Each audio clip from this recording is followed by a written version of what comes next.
so.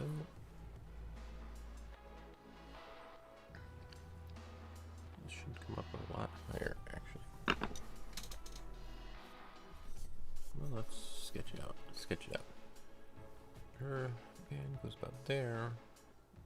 Hair starts about there. And hair goes to about here. And probably actually a bit more.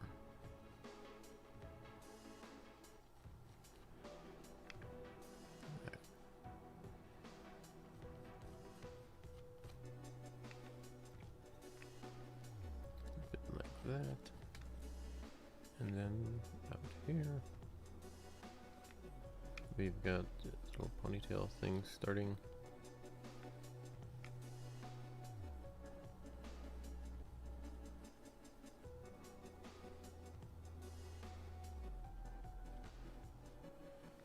And another one over here.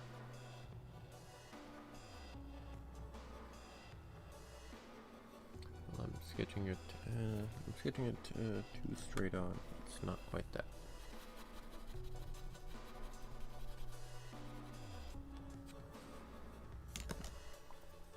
Her head is a little turned, so this actually has to go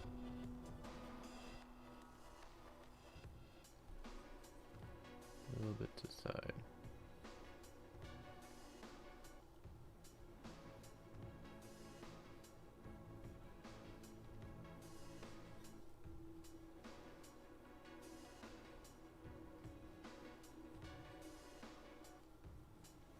There.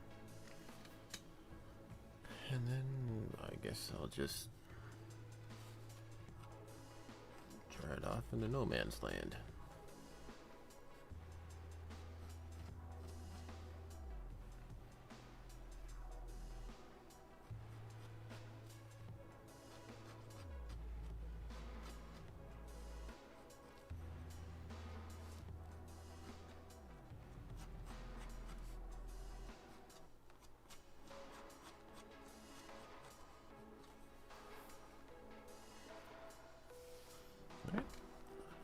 That part, I believe.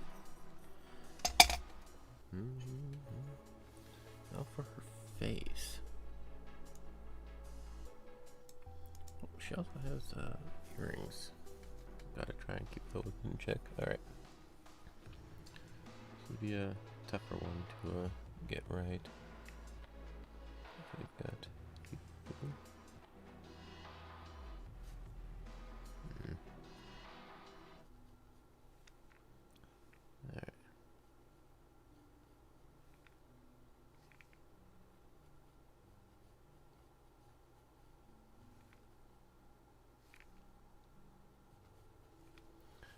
There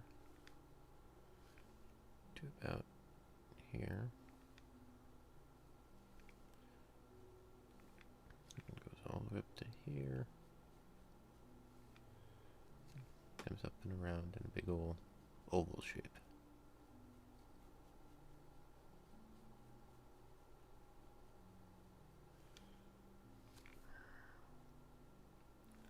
Very not right, very not right.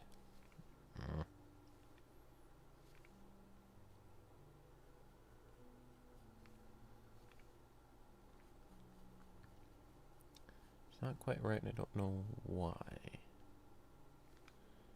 Alright.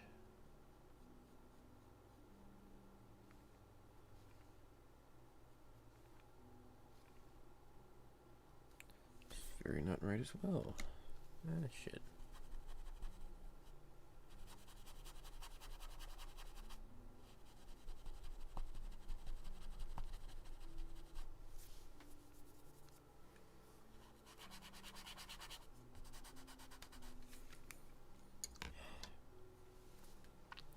This is gonna be a mess.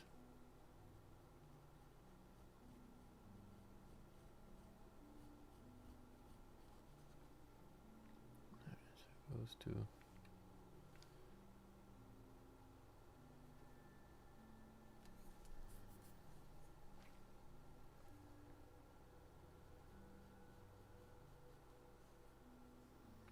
it's the eyes, it's always the fucking eyes.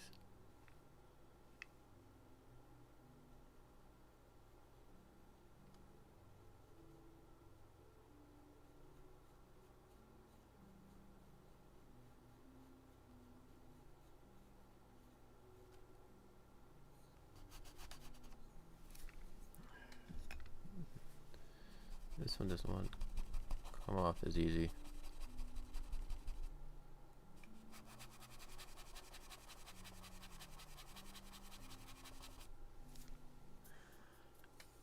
It's always the fucking face. Why? Why?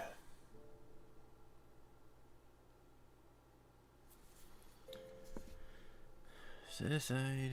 Come back to it. Let's work on the hair for now. Get that aspect done. It's always the face. Why can't I do a face?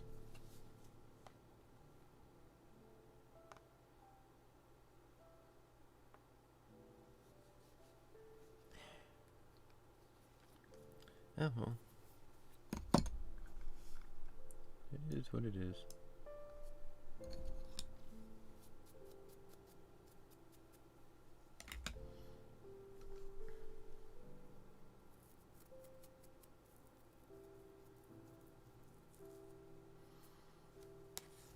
Alright, so let's see.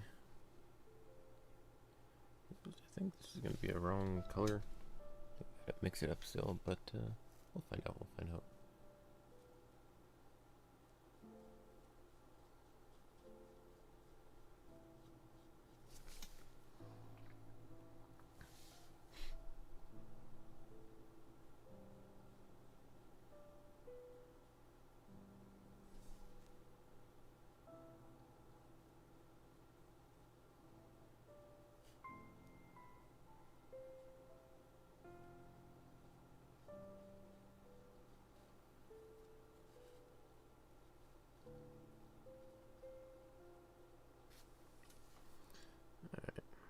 Always the face. Why do I have so much trouble with faces? Ah, well. Keep going, keep trying. Keep trying to figure it out. Step by step, you'll eventually get there.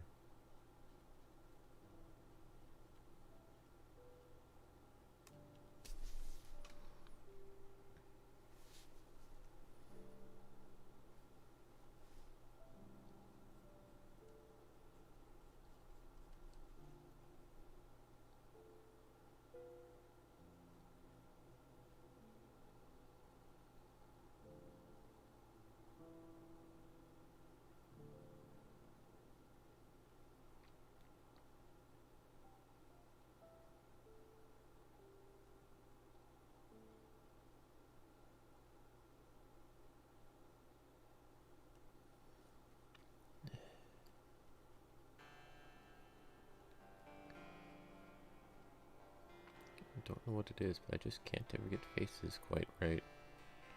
Always off in some very large ways.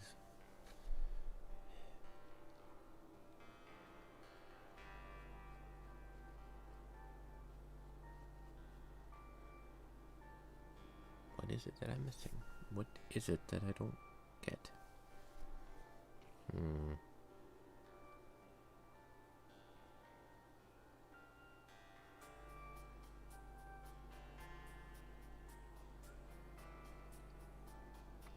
Questions and questions.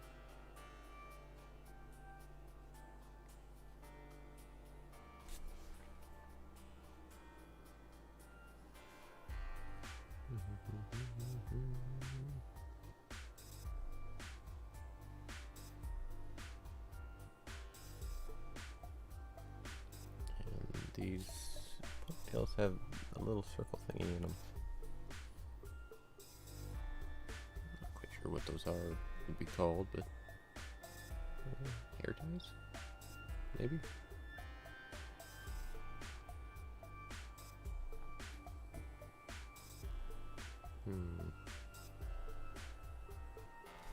I'd also like to try and work at the shading for this piece, but I'm still undecided on what direction to take it.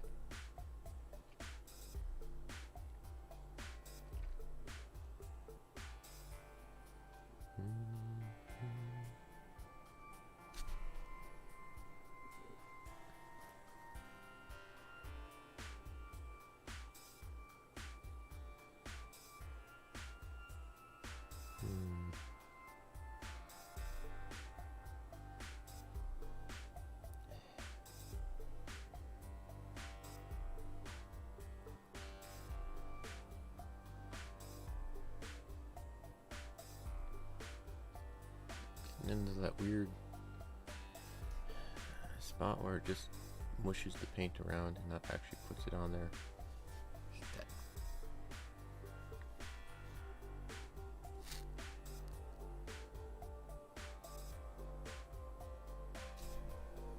Yeah.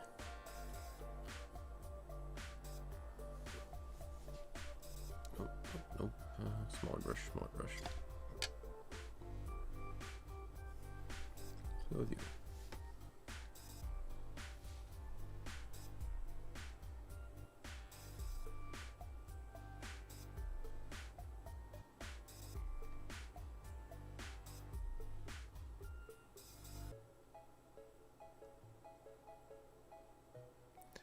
Always try and work in layers with paint. So I'm trying here, but it doesn't always seem to take very well.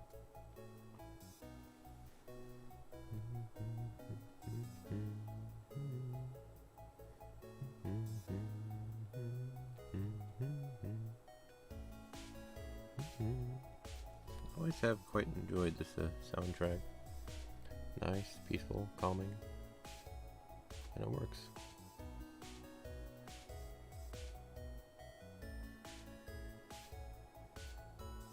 Simple and fun.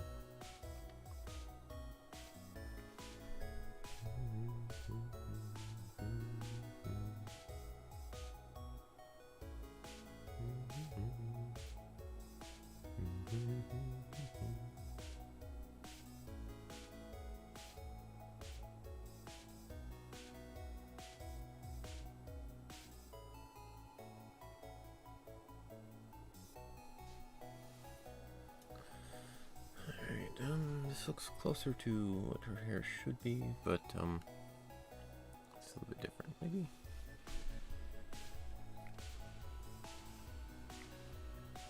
Yeah, she's a very, very primary color type character.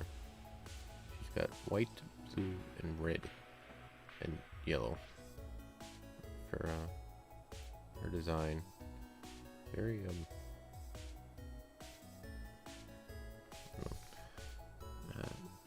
striking, I guess. Hello, hello, welcome, welcome, welcome, Zeros. Yeah, sitting here trying to do the hair. It's not quite going as well as it could. As is the face. Trying to get that down, and it's just weird. Don't know why. Why can't I do a face? Sorry to gripe on you, but it just, I always get so close and then so very, very far.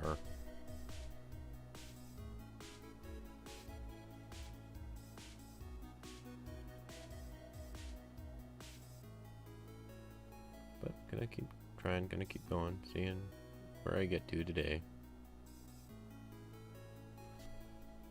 Hopefully that involves oh yeah, this would just be painted over. I finished painting, or at least pretty dang close to one.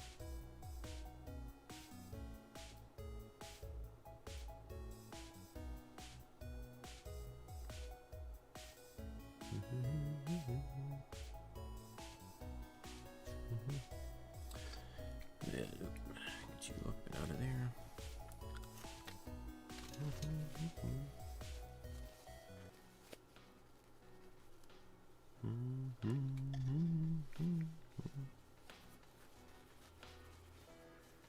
How's it going today? It's going. Nothing insanely good, nothing insanely bad. It's just kind of going. I'll probably have to work on co-worker's laptop today. It's she wants me to check out the hard drive and see if it was a corrupted Windows file or a broken hard drive. Well, no, I explained that to her, the options for her of what it would likely end up being. I'm hoping it's just a corrupted file, but hard drives are the hard drive, it'll like try and boot up but then like crash. can get it to a like Windows loading screen, and it just like shuts off. So that means there's either like it can access the hard drive. It's running a bit, but I don't know if like the actual pieces are busted. But I think I want to say it's a corrupted Windows, and should be a easy fix of repairing the Windows on it. Hopefully, that's my hope. If it's not, I can't really do anything with it. The safe mode?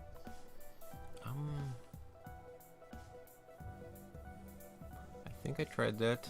I don't think it took. Maybe? I can't remember. I've worked on a couple of things. So I've got a weird story from work. Apparently, day before yesterday, it was dead as a doorknob at work. We had like nobody coming in. We even had like people leave, another coworker leave early, volunteer to do so because there was just nobody there. If you can get to DOS, you can do a Windows file checker. Well, I think they do try. The computer tried a repair option, I think, but it wasn't working. So I think the Windows repair stuff might have been part of it that got messed up or something. I don't know. I'm gonna be taking an in-depth look at it today. Is the plan, so I can figure out what to do with it. Yeah, but yeah, the day before yesterday, it was just dead, totally dead. We had like no sales at all. We were in like somewhere around $100 in sales for the day, which is horrible and abysmal.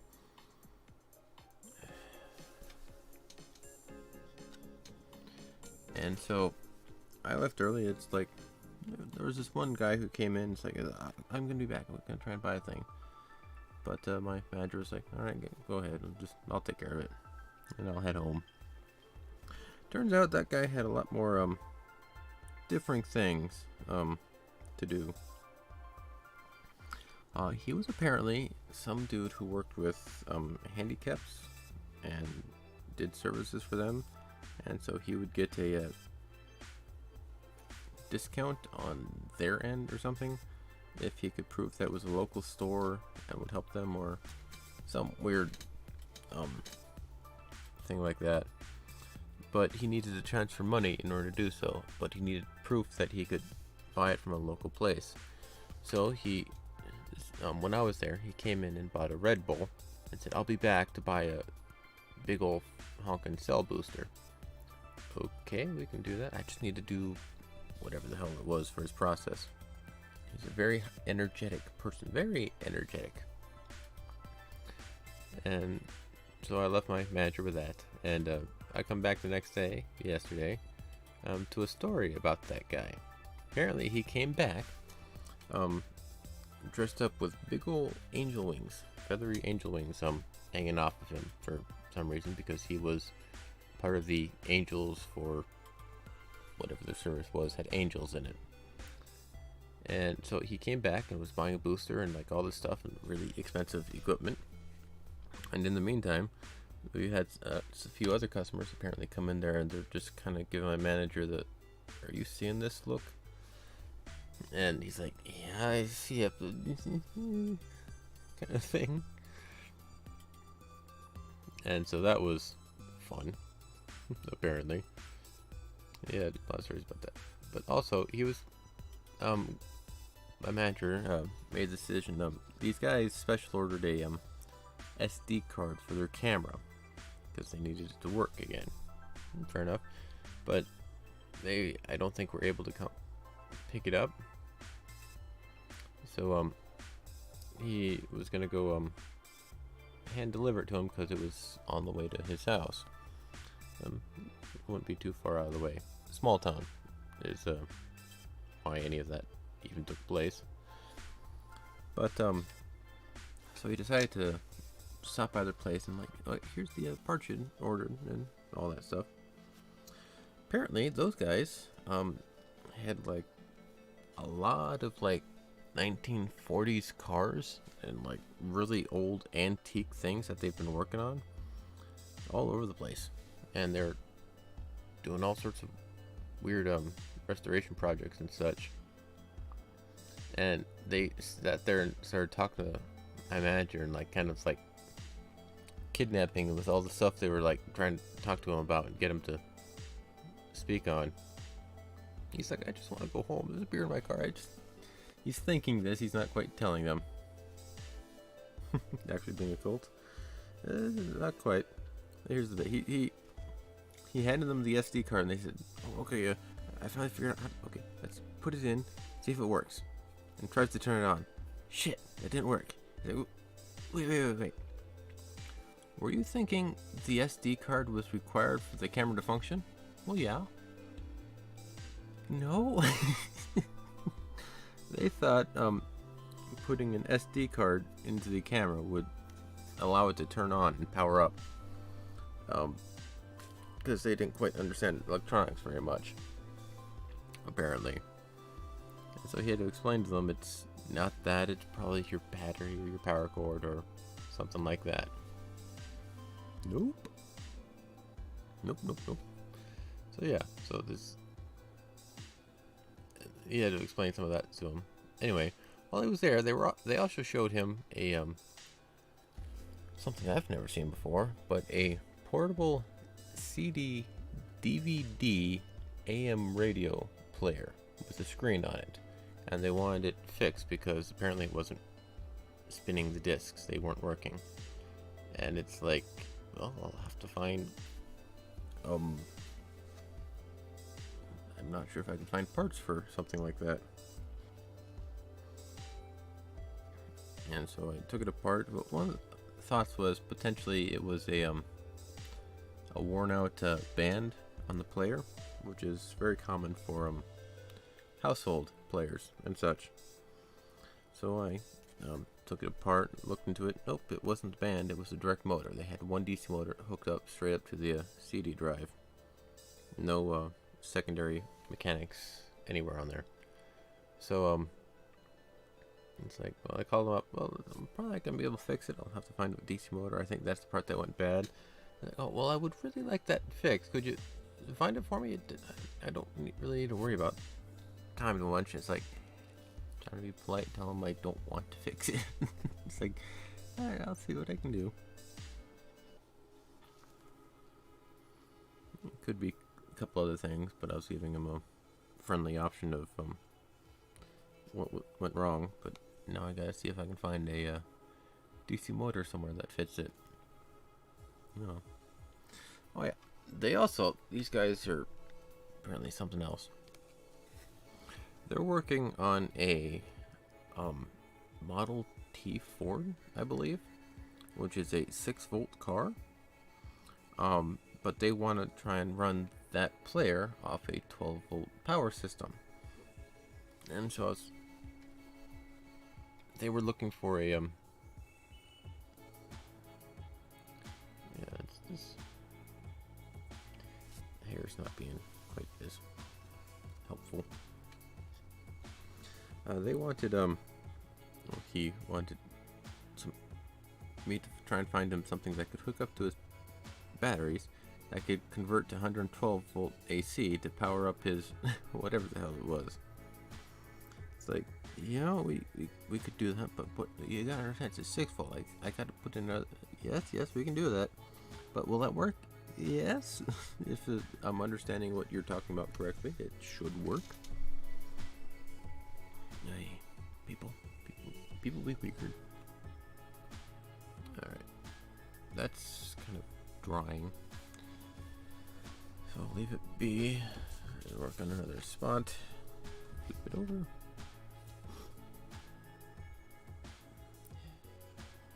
let's try working on some shading. I think I might want to try going like a light. I want to try like maybe a light like this. Maybe like that. This way, so we can get like the shading on the end of these the boots, the shoes, and kind of work that way. Yeah, that'll work. That'll work. Yeah, I was trying to explain to him you can have a car DVD player setup that we've got here, then that would work out for you, but you need to plug it into a cigarette lighter. Oh, and I was trying to. He at first wanted an inverter from battery to 112 volt AC, and we have one of those. I told him about it. We could do it, but he kept wanting to talk himself back into a battery connector to female cigarette lighter port. That's what he wanted. So he could plug in a cigarette lighter port to convert it to 12 volt AC to convert it to a battery. It's like, yeah, you can't do that. I'm trying to save you a step, but okay, let's go with that. And it's weird. People can get all sorts of weird configurations of shit. And it still works.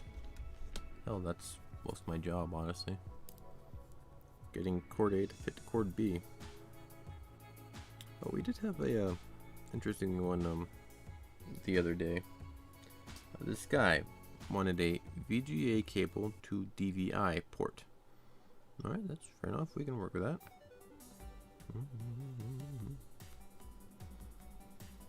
And so we had one and gave it to him, and or no, we didn't have one. We were out of stock, so we had to order it up. Wait for it to get here. We get it. Alright, here we go. This plugs into the VGA port, and it goes to the DVI, and it should be what you need. Alright, cool. Thanks. Go. And he went back and didn't work. Didn't work. DVI should have. Apparently, there's a DVI and there's a DVI-D, and two different styles. And apparently, the one we got was the DVI-I, not the DVI-D, which one of them has just one little bar at the end. The other one has a bar and 4 prongs at the end, so it wouldn't fit. So yeah, we had to sit up and order him another part to get his computer up and going. I didn't realize that. I thought they were all one type of DVI. It's something new every day, I guess. Because DVI was just, it didn't last very long. I think I even got I think that's DVI on there on my PC. Don't use it, but I think it's there.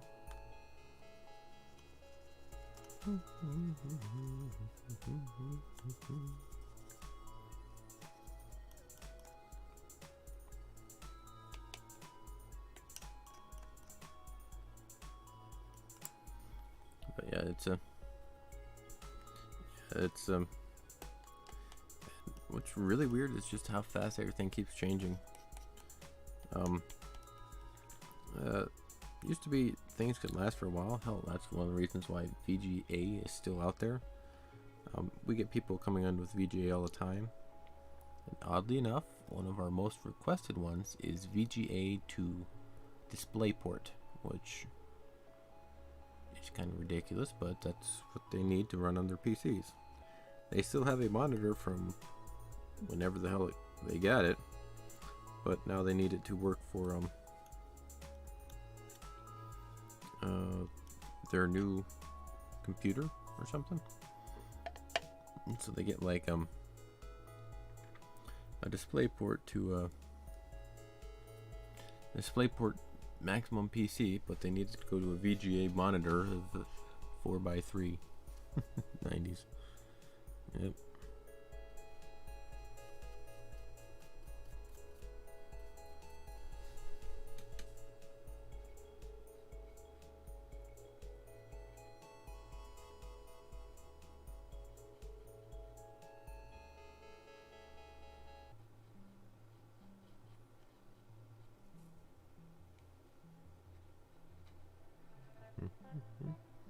But yeah, and like DisplayPort. Apparently, we've got 8K ready nowadays, which is, I don't even have any PC that can run 4K, nor an internet connection that could handle it, even if I could. So it's really kind of bizarre.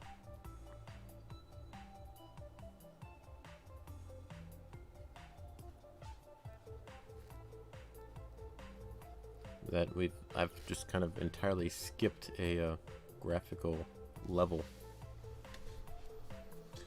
But it is what it is, I guess. Yeah, apparently 2014, amazingly. Well, it's one of those designs that just works, and it's kind of like one of those fallback styles. You know, like in case nothing else works, you can toss this on there and it'll work.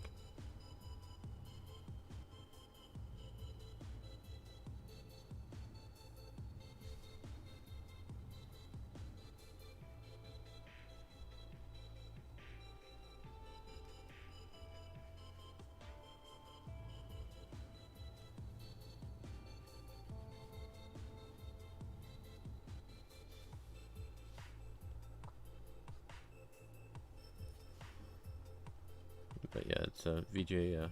It's one of those things that'll just last forever. But yeah, it's also I don't have to go through it because I'm not quite trained on it yet, or probably will be ever. But we have a Verizon a training so that we know what the hell we're selling people, or at least that's the concept anyway.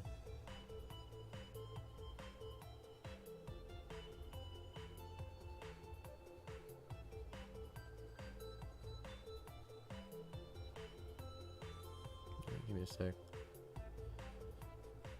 One of my coworkers was watching it, and I was, since it was dead, I was watching over his shoulder.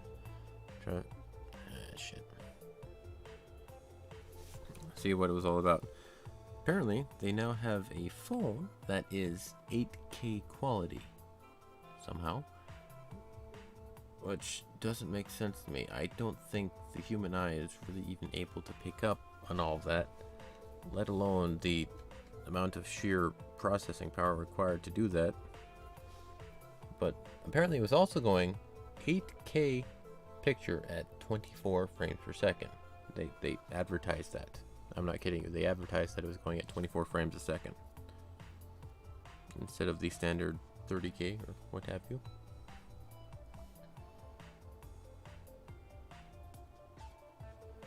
But yeah, it's one of those weird.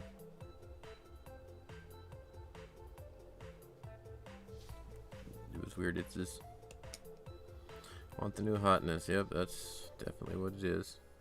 Old and busted, new hotness. But the sad thing is, the new hotness ain't all that hot. It's got problems. They don't work quite like it should. Well, 20K people aren't enough. Well, one of the other things is, I think it's not that people want it enough, it's that the companies are trying to push it enough.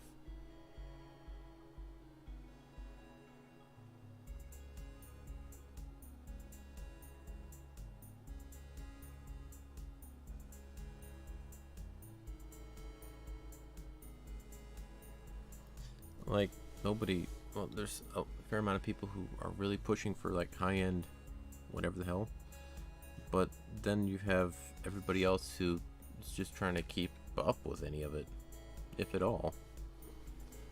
It's like, do I really need this? No, not really. Okay. Because yeah, we have people who even come in and had a lady yesterday asking if we had one of those CD cassette players in yet. We did have one, but we should be having them come in some time, whatever the hell it was. Yeah, so like old style technology is still very much so a thing people are wanting. But again, like I said, a lot of this area is retirement community, so we get all sorts of that stuff. Yeah, so we have to keep track of like old AM, FM radio stuff, cassette players. Oh, it's coming in like this, so it wouldn't actually be on that side. It would be on this side. What the hell am I thinking?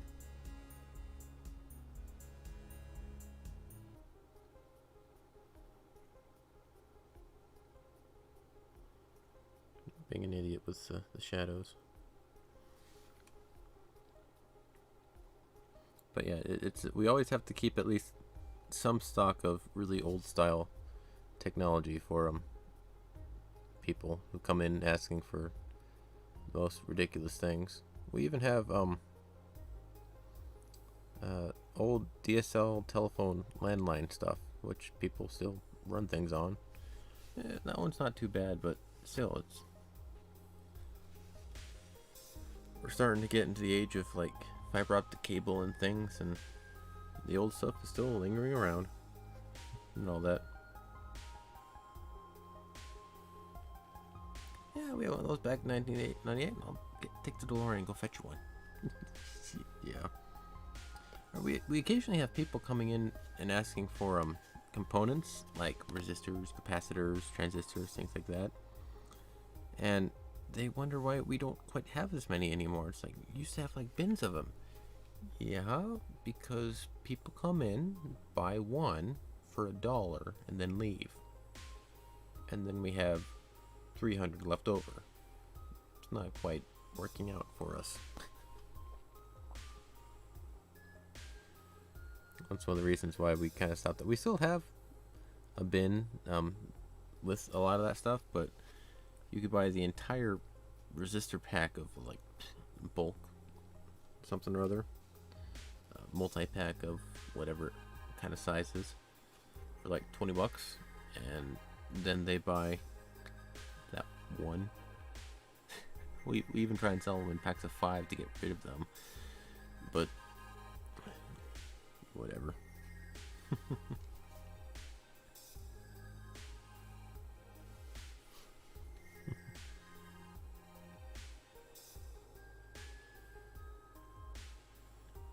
It's kind of weird just seeing how some of that stuff plays out.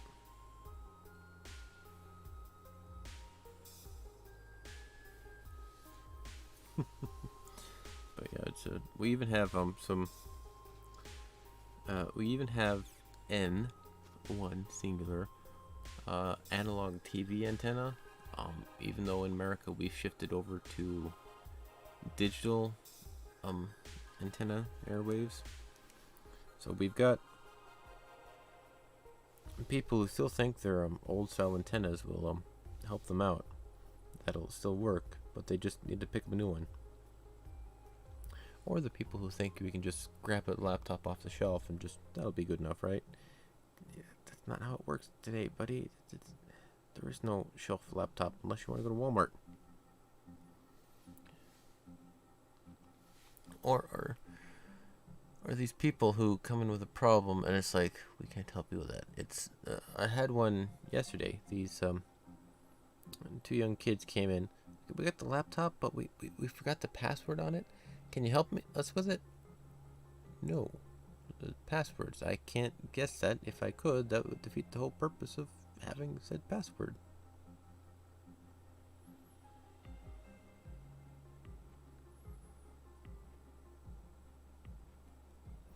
And I pointed them to maybe the Microsoft website and try and reconfigure the password that way, but it's like, I can't figure out your password for you. We even have some people who come in with Verizon phone problems and then expect us to know their password or their PIN number. It's like, we're not supposed to know that. You should just be able to look it up on the machine there, right? No, I need to know this to access your account in the first place. And make sure you're not lying to me or stealing something or something like that.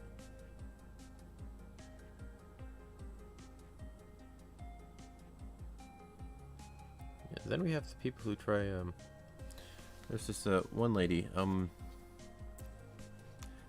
kind of have a bit of an adventure for her.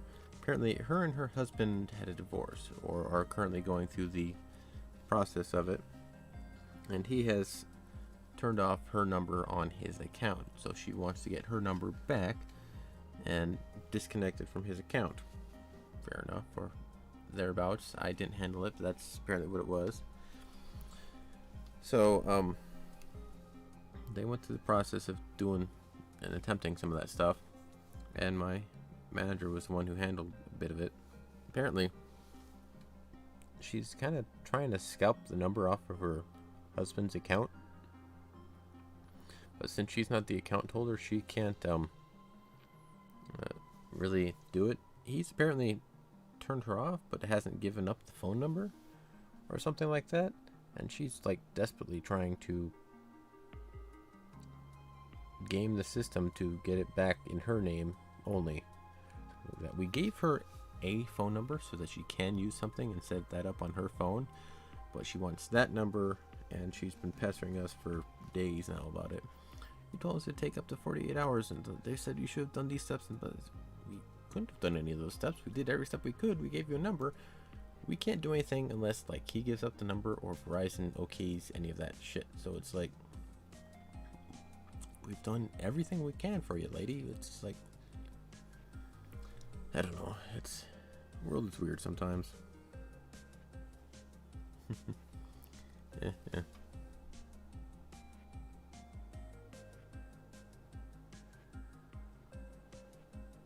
And then there's this other lady who's just, we all know her by sight. She does a lot of weird things and just complains a lot about many things.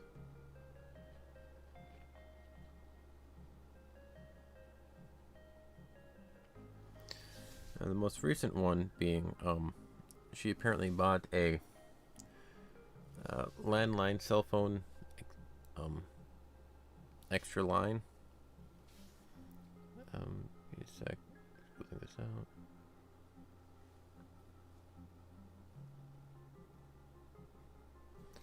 You know, like if you have like those phones sit in a socket and you pick it up at home. Well, she bought one that extends onto a base model. Gotta talk to the middleman.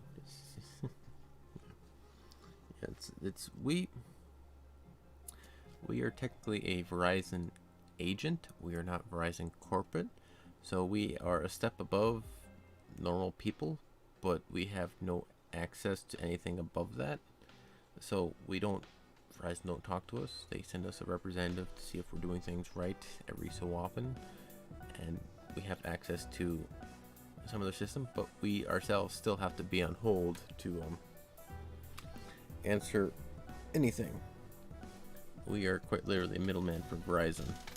We have to wait for their servers and their things to respond to us before we can make a decision, or before we can actually access anything. Alright, waiting on Verizon servers, and we're on hold waiting for a representative so that they can push a button for us. Being a middleman kind of sucks.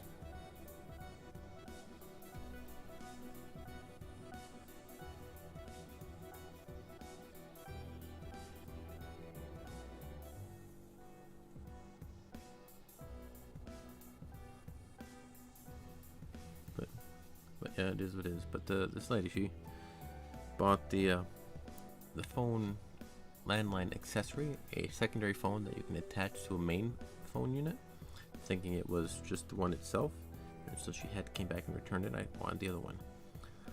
Prior to that, she was complaining about this phone that she had and that she bought from us that wasn't working, and it took her like a month something to figure out that it wasn't working like she wanted it to. Big ol' stink about all that stuff and trying to get that returned and upgraded, and big ol' mess for many days. She'd come back and complain. It's like, well, we can't do this, we were waiting on this, well, we're trying to do this, and we have to wait for them to get back to us, or all this weird what have you. It was just an absolute pain dealing with that lady. And prior to that, she had I think a cell phone booster issue that she was complaining about. She likes complaining, and she comes in person to complain about a lot of things. But it's so weird. how a lot of people don't even try to understand the problem itself. They just complain and want you to fix it for them. Apparently that's worked for them in the past, but nowadays I don't know. I think a lot of, well, I can't actually say that. I'd like to hope a lot of my generation has changed some of that mindset. Not all of them, but hopefully some of my generation has realized things are a little different than they were back then. You can't still complain to people and get things, shit. I complain to people and get things sorted, but it's, I don't know. The whole mindset of the customer is always right, the customer is king, I think that just devastated the entire generation of retail for decades. Sure, it's a nice sentiment that the customer is always right, but then even if the customer is wrong and they're still right, you have to treat them as being right. Not quite so much as our place here. You treat them nice, but we can actually refuse people. And my manager actually did refuse somebody once. He was trying to help somebody with their phone, with Verizon, or setting them up with going through some of the troubleshooting options, but this one dude was just not having any of it. He was not being friendly. I wasn't there. He was telling a story to me, but he was just not having any of it. Yelling at my manager. It's like just absolute being nothing. And his wife was there with him, and she was one we've worked with many times before and had no real issues with, but the husband came in apparently. It was just raising up a storm with all sorts of problems and things. And it got to the point my manager was sitting there with his flip phone that he was trying to work with. Get out. Here's your phone. Go to Walmart. They will help you. Get out. And we kicked him out of the store because he was being so obnoxious and so unwilling to work with anybody. It was stupid.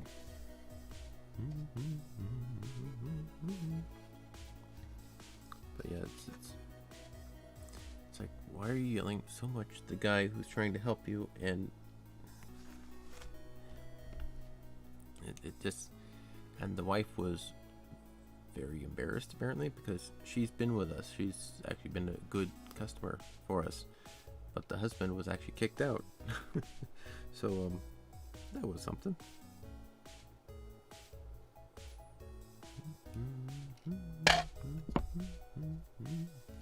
But yeah, it's adventures in retail, I guess.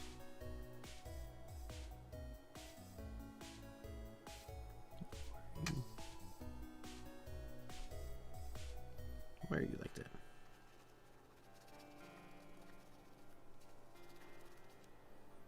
There we go. But yeah, there's all sorts of weird, crazy stories about shit like that popping up all over.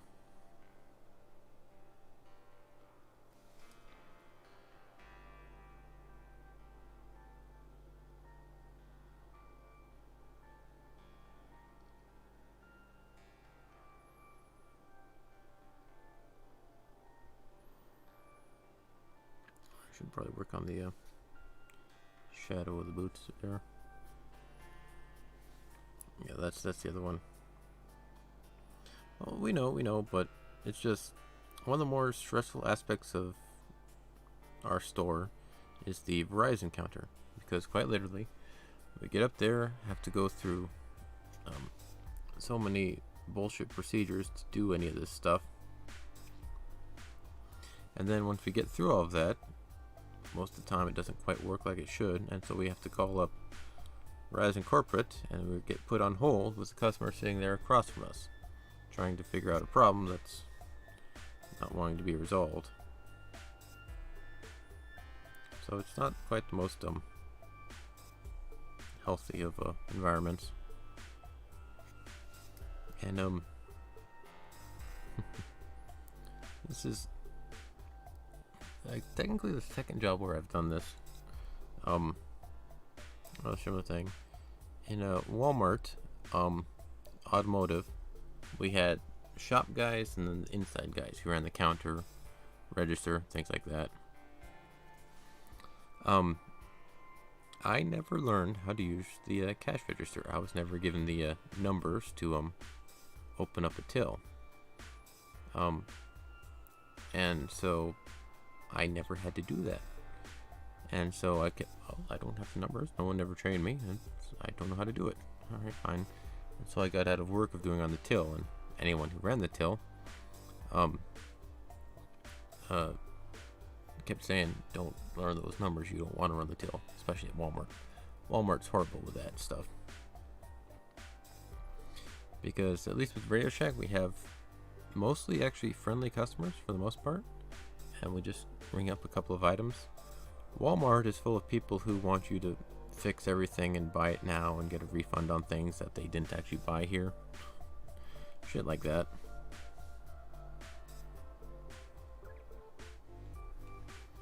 So I never had to learn how to deal with that. But no, Radio not Radio Shack, I do run the register. It's a lot more calming than what I've seen at Walmart. But anyway, I managed to sidestep some of the requirements of the job because they never gave it to me. So if it ain't broke, don't fix it. Anyway, now and now here in Radio Shack, I've been able to sidestep the Verizon booth because I'm the repair tech. I'm the guy who works in the hardware stuff. They're the guys who work with the software account stuff. It works out. I've never had to deal with the Verizon stuff specifically, but I know about some of it. Oh, there was the thing not too long ago where we had an issue with our program, the one that we have to use to access any of the Verizon shit. They had an update, and they were trying to tell us don't update, but they were also telling us to have auto updates turned on before that point. Apparently they had an update and it like screwed up the whole system, and they had to do a lot of trouble to fix it. But what happened was we were given a code or something to identify that this is our unit, it's us that's actually using the device and not just some random person on the internet or something like that, I guess.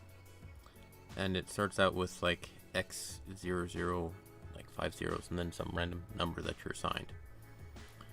All well and good, but the update somehow managed to get it so that the X turned from a lowercase x into a capital X or something, and that threw the system for a loop because the system does not match. You are not the rightful holder of this. Goodbye, type of shit. And the only way to change it was to log in and then change it, but we couldn't log in because we weren't the right ones. And so we ran into a catch-22. There was one thing we could potentially try and like load up this one thing and then smash the touchscreen. We only had an iPad for the system, so we had to sit there and like try and spam the OK button as it popped up and immediately went back down. Never got that to go, and that was like the only option we had to try and potentially fix this issue. Until that point, we got that it's like we can't do anything. We had to tell people we can't work on Verizon, their system is down. Oh, here's the customer service number if you want to try and go that route. But yeah, so we had to call Verizon, and they had to say, you're not the only ones with this issue. We're currently looking into the matter. Yada yada yada. They eventually got it sorted, but wasn't all that fun. Especially when we have to turn people away, and we are like the only Verizon store in town. If anybody has a Verizon issue, they come to us, and then we have to call Verizon to have them fix the problem. And one of the worst things is we aren't even really paid for any of this. We're allowed to do Verizon work, but they don't pay us to do so. They pay us based off. Yeah, then there's that whole fiasco. Yeah, Walmart has, not Walmart, but Verizon works through a company called Cellyphone. Best to turn off auto update. Yes, except when you're working for a company that requires you to follow their procedures, which require auto updates and shit like that. Because if you're not on the same page, something might go wrong, right? Yeah, I mean, I don't have auto updates on any of my shit at all. If I wanted to update, I'll update it when I want to. The exception being Steam, because I can't turn that off. But, this guy. Maybe. But, what was I talking about? Oh yeah, Verizon doesn't, pay us for any of the time we spend on hold with customer service. They don't really pay us at all for the phones we sell for them. I think we make a little bit of money, like a little bit of money, when we activate somebody on an account. Activate a new account, we get like a little bonus or something for that. Not much at all. And so it's honestly a huge waste of time for a lot of that, and most of it ends up being people come in for Verizon problems and then they buy our stuff as a afterthought type of thing. So we get foot traffic out of it. We don't actually get any monetary compensation for Verizon stuff. Yeah, but they also work through a company called Cellyphone. Oh yeah, it gets worse. It works through a company called Cellyphone. Cellyphone are the ones who sell the actual phones. You can't buy a cell phone without going through them. They're the ones who require these procedures to be done. You have to follow this stuff to do this, yada yada. I don't think that color's going to be right. Well, let's find out. Let's work with it here. Nope, that's not going to work. That's not going to work. New color blob, new color blob.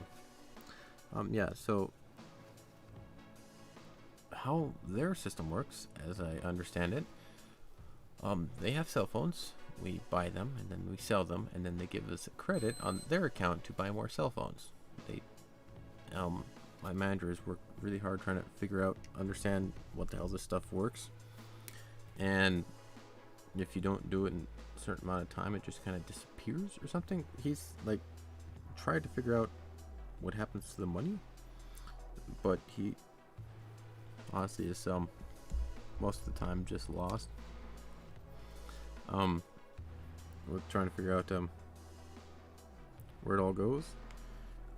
They have phones and they sell it for just random number, like $575. We can sell it for $599. That's how much we have to sell it for. We make $25 off a phone, maybe, sometimes ish. Then there's other times where we're actually selling them for less than we've actually paid for them, and we have to do the prices that they give us, but they give us no incentive or secondary to explain any of that stuff. Very trashy, very horrible, all sorts of stuff like that. It's white. I don't need white. I need you.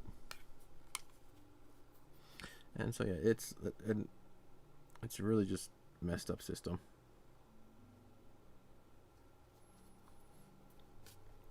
And we don't quite even understand how it works.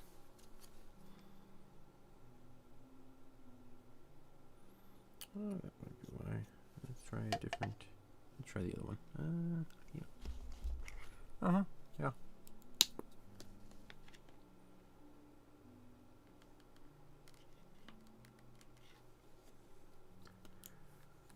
And one of their thought processes is you'll make money selling the accessories, like the phone case or a keychain or a screen protector, things like that, at which point we'll make couple bucks off of that if they buy it.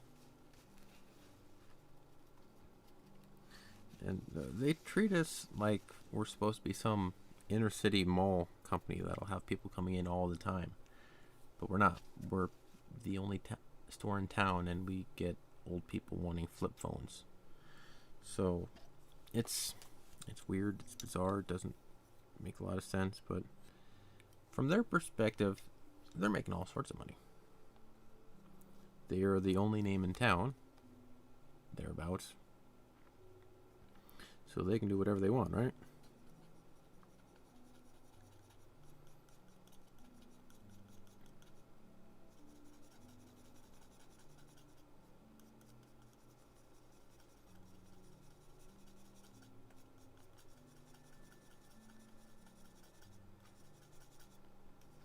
That looks about right.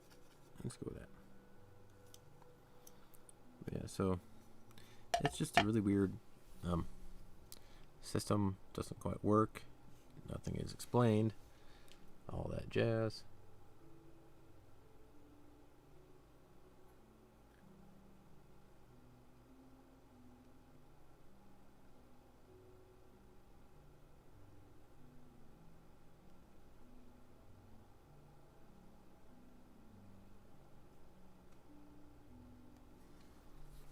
But it's what we got.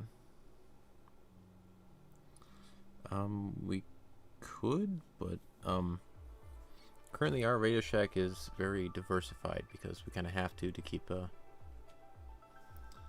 things running. Give me a sec. I gotta use up this paint here before it goes bad.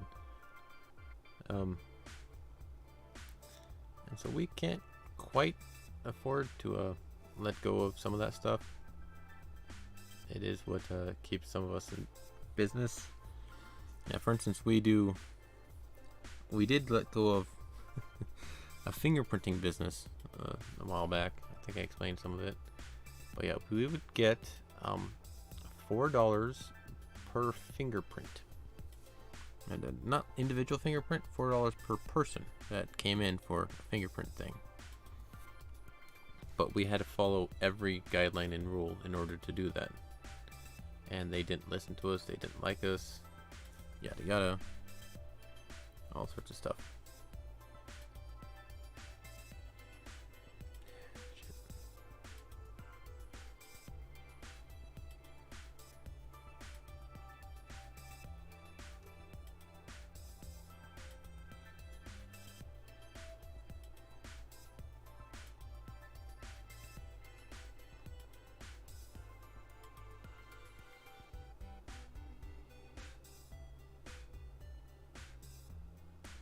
So we recently got rid of them.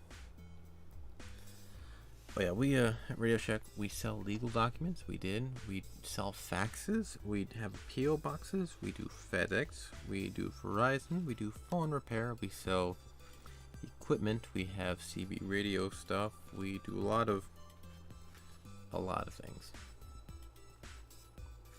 Just for $4. Well, no, the problem with $4 is we had to follow every regulation that they had. We had no control over when people came in. We were quite literally, our whole purpose with fingerprinting was somebody is given a date that they need the fingerprint thing for. The account is set up for us without our knowledge. The account is set up. We're told about it. We're expected to bring them in, scan their fingerprints, send them out the door, and that's our job. But we have to do it right. If it doesn't work out, they don't help us. If it was just, you do this, nothing else, and have a good day. It was troublesome. And you had, only my manager was able to do it. He was the only one with the credentials, or the authority to even work with that, because you can't just have some Joe Schmo take fingerprints, because they might do it wrong. It might be official. Somebody might be lying, something like that. So he was the only one who could do it. He was also one of the only 2 people who was able to run Verizon. So the time that we'd have for fingerprinting was taken up. It's like they said, a 1 o'clock session for somebody. He would have to be on call for that whole hour or whatnot until that person came up, if they did at all. And so he couldn't start a Verizon thing because the fingerprinter would come in, and then he would have to take that because he's only allowed to do it in this time frame, because that's when the fingerprinting was allowed to happen. And so it took up a lot of time in the day to figure out if somebody was or was not going to be fingerprinting. And he couldn't just drop it.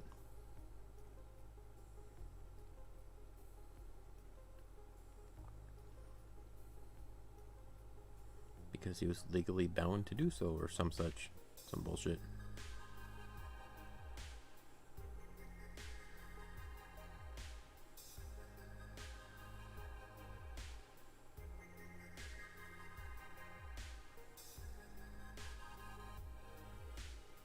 And so it wasn't that in and of itself the fingerprinting wasn't horrible, but it took up so much time preparing and allowing it to be that he wasn't able to do other things that he needed to do. And that's somewhat what we're running into with Verizon at the moment. We have so many people, just so much time taken up with Verizon, and we get nothing out of it, technically speaking, other than gratitude from people, which is very nice, but it technically doesn't pay the bills.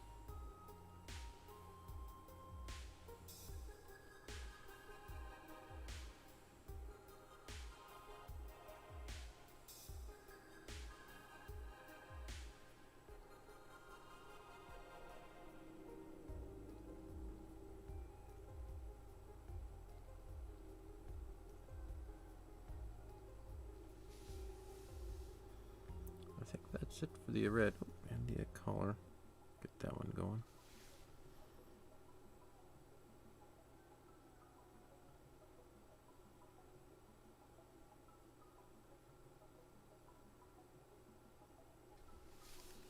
Alright. But yeah, it's a lot of weirdness. Oh, we had I can't remember what all stories I've told or not, but there was this guy who came in with a phone repair. He wanted me to fix the screen, the earpiece, and the microphone on his phone because they all weren't working for some reason. It's like, all right, I can do that. I can replace the screen, replace the earpiece, replace the microphone. I've done that on phones many times, just not all at once like that. Yeah, sure, I can do that. I did it, gave it back to him, but apparently the microphone still didn't work, and I wasn't quite sure why. Well, the piece is good as far as I know. It's the same as all the other ones I get. Anyway, he ends up calling Apple support, and they want him to make sure that they're all Apple genuine parts. It's like, I think so. There's nothing that says they're not, but nothing that says they are. I believe them to be genuine parts, but apparently Apple repairs will not accept a phone with non-genuine parts, just flat out. They will open up the phone, see a non-genuine part, close it back up, and ship it back to you. They won't even look at it. So he brought it back to me, and I took all my stuff back out and put in all his original parts, and because I wasn't sure what Apple would consider genuine or not. And so that was one of the weirdest things, where I repaired a phone and then had to unrepair a phone so somebody else could repair a phone. If that makes any sense. Because of procedure. The strangest thing is, why couldn't they just, like, take out the bad part and put in a genuine one? They're already there. They already have the ability to. Just take the next step, dumbasses.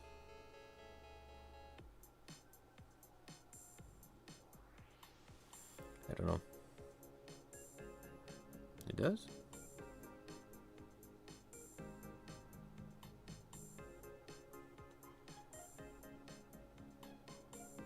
Give me a sec here. Silly procedure.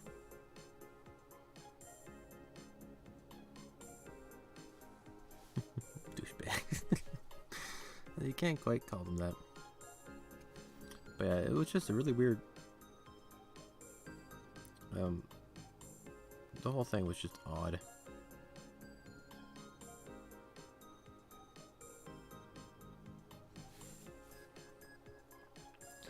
Yeah, it's the world of repairs, I guess.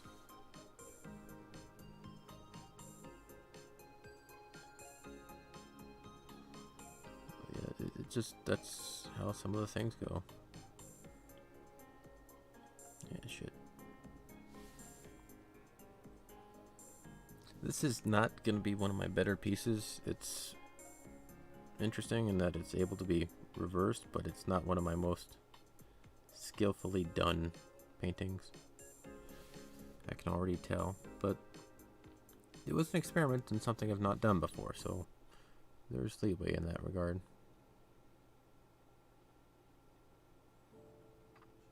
But yeah, it's all this corporate procedure that causes all sorts of problems.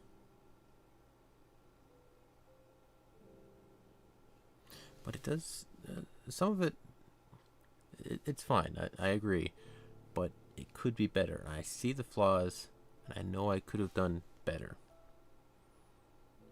But I'm learning from that. I'm able to take a step forward because of it, and not be crippled by indecision and lack of a finished product.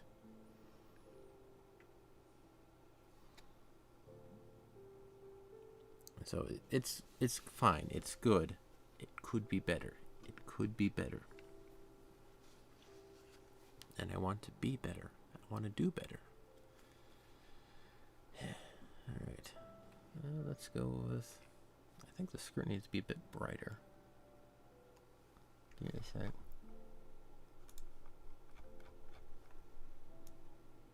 Yeah. Ooh. Yeah, I think I was doing that as the shaded color of her skirt, not the actual color. Let's work on that maybe. We got white, we've got the skin, her face, skirt, and the leotard. So let's work on some of that. You guys.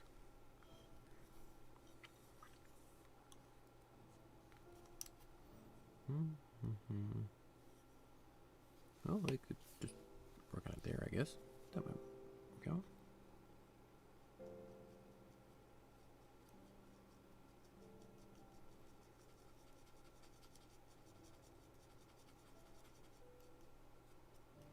Not more white, not more white. Not quite so dark. Give me a sec. I really need to get a new palette. Maybe I'll work on that this weekend. That might work. Yeah, because this little block, it's nice to have sections, but it's not nice to have sections so small. I need a bigger one. I'm thinking of converting a piece of acrylic I've got laying around here. Oh, that's one of the other aspects. The fingerprinting service we went through is Identigo. Apparently, is the name of what they are. Let's go. Not go with the fine brush. Let's go with the next step up. Oh, a new movie? Do tell. I'll see if I can take a look at it. Depending on if I think it's worthy or not.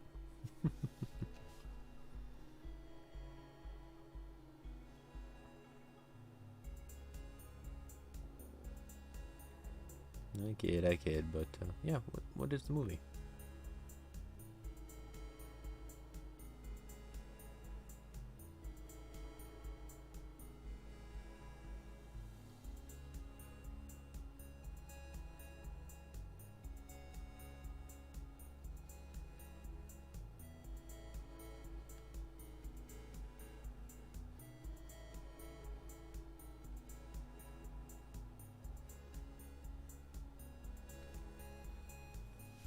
It's called King of California Drama Comedy. California is definitely a very odd spot.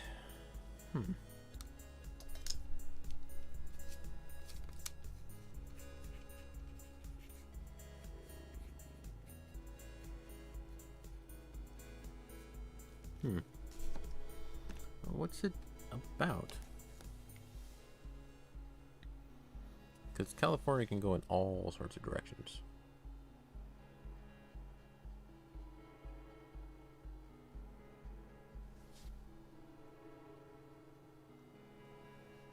Alright, cool. Well, I'll take a look at it after the stream and such. Like I normally do. Or at least normally try to do anyway.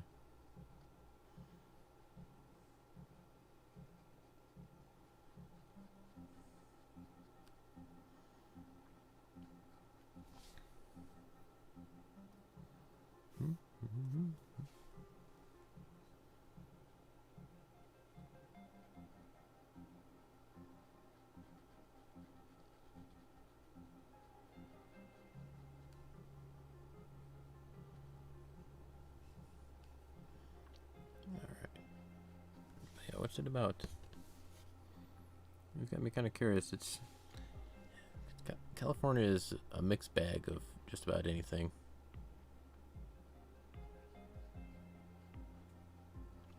Shit. Painting over the lines. Oh no, the world's gonna end. Shit. Oh, fix. But yeah, California now is getting really weird. I don't quite know what to make of it. Hell, their governor is kind of going off the deep end a bit. More than he probably already is, but one of the things that happened, he was back in with his daughter.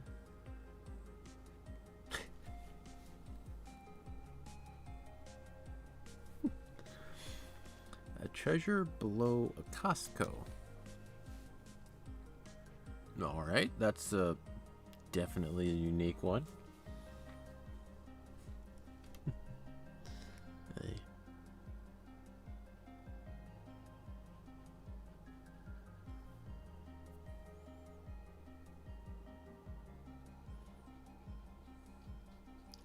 You've earned my attention with some of that. Let's...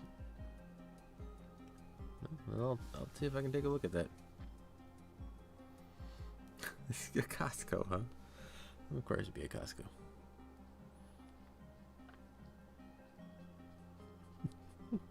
What, does he like start up a mining, like get a pickaxe and just like start mining in the basement or something?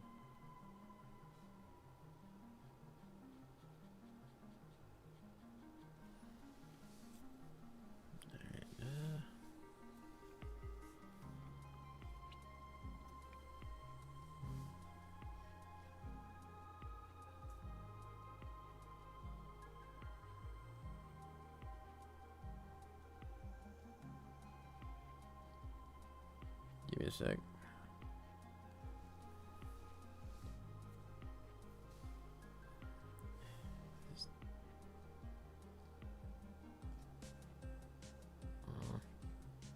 Shading is odd. Don't quite know what to do there. Yeah, that part should be like that because it's there, and that should show up because it doesn't do. Good enough, good enough. Oh, you'll have to see. All right. I don't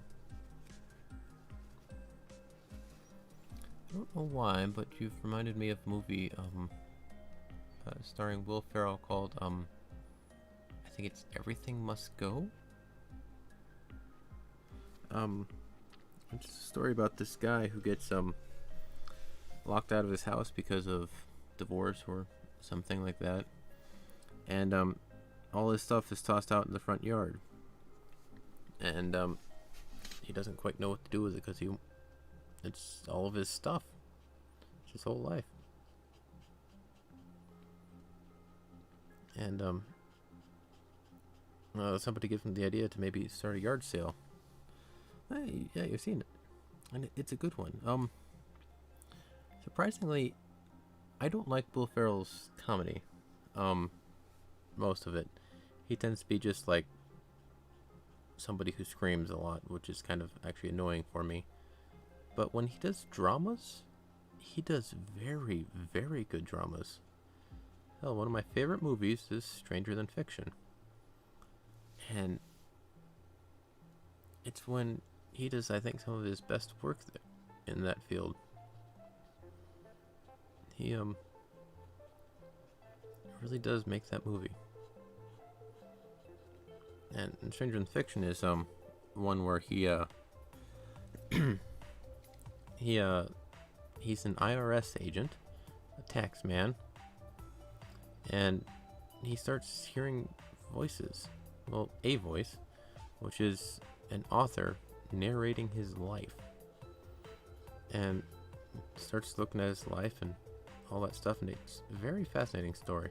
If you haven't seen that one, I would suggest looking into it. But yeah, I tend to like drama type stuff, more serious and philosophical type ones. But I'm not above comedy as well. Those ones are, you gotta like them. Hell, you know, a recent development is well, not recent anymore. It's been a while, but yeah, I've my manager, he likes South Park and like stupid comedy like that shit. And he apparently hasn't seen Kung Pao Enter the Fist, and I've had that one, and it's like, really, here, you gotta watch it. And I gave it to him a couple weeks ago, and he still hasn't watched it, but for a multitude of reasons that are actually legitimate.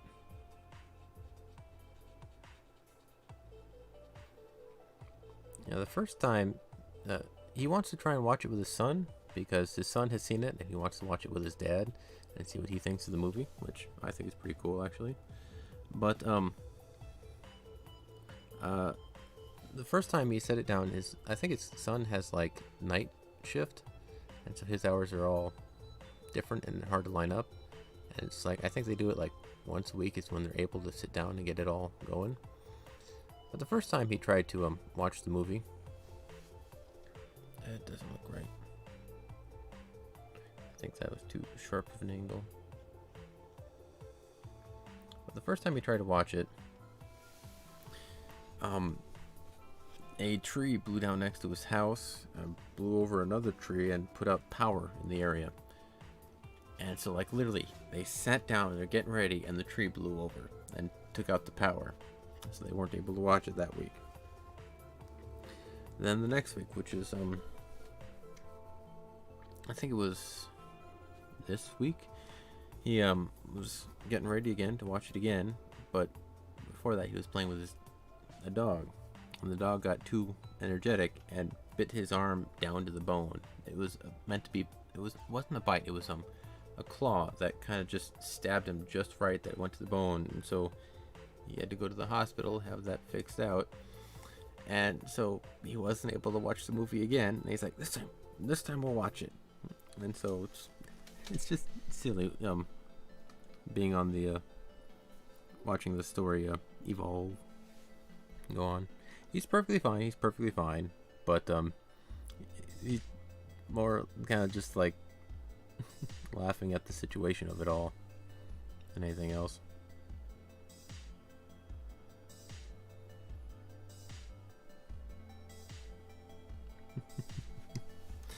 And so yeah, it's like, this time we'll do it. I'm half expecting something else to go wrong. His son isn't able to make it this time. I don't know. But yeah, it's just an unfortunate series of events that continue to happen.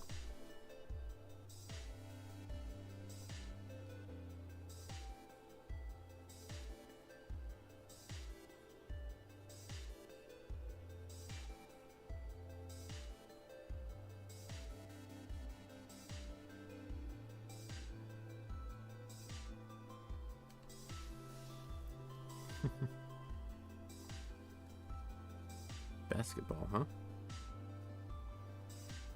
I don't know if he's seen that, but well, maybe give it. Let him know.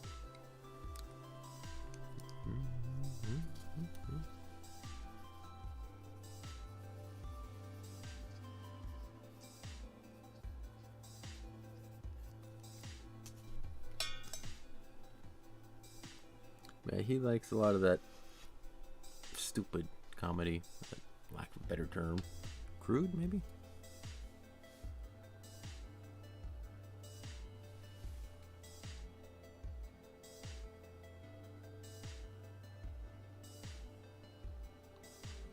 Yeah, I didn't watch South Park. I think at the time my parents wouldn't let me watch it, and I never got into it in the first place, I guess, because of that. Some of their jokes are okay, but a lot of it's just a bit too much. Basketball. Silly comedy. Yeah, there was... what was it? There was a stupid one I watched a while back. Oh, it wasn't a movie, it was a show. I think it's called...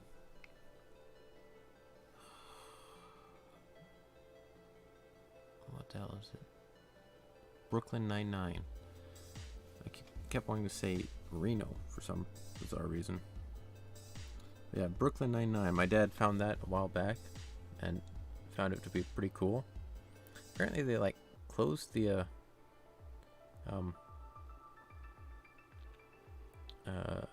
stopped production on it, but then fans booted up another season to like a Kickstarter or something, which is pretty cool.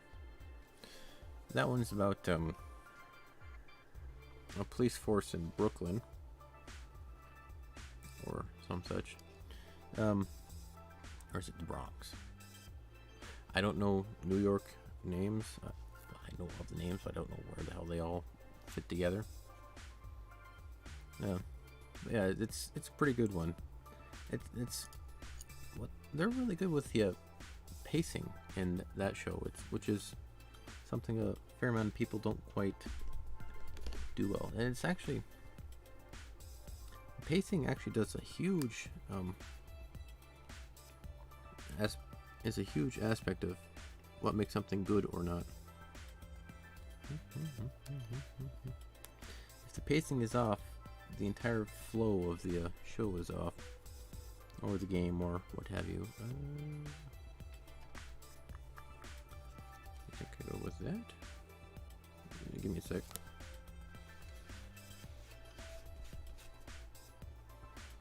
Might need a better system one of these days, but which main guy? There's a lot of them.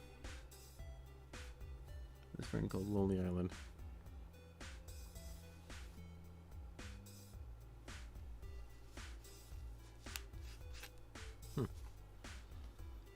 But yeah, it's yeah, there's pretty interesting. It's a pretty good group of characters for that show, actors and whatnot. And one of the other things is yeah, I think I know who you're talking about. That guy. What's his name? I wouldn't remember it even if you told me. Give me half a second. Yeah, it's.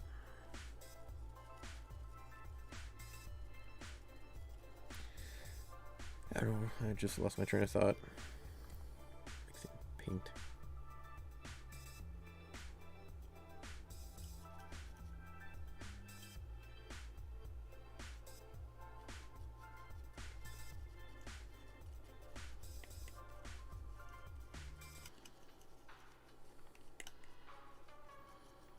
Alright, that seems decent enough. I really do just need a new fucking palette. I should do that this weekend. Just make one. Come back to it later. Main guy, white dude, detective. Alright, that guy, okay. Yeah, he's... Oh, I think he's been in... There we go. That was the other one I was trying to think of. There's a really stupid movie. I think he's the same guy. Yeah, it's him. Pretty sure it's him. Called Hot Rod, which is an absolutely stupid ass movie, but it's hilarious as shit. It's about. Let's try that. Maybe?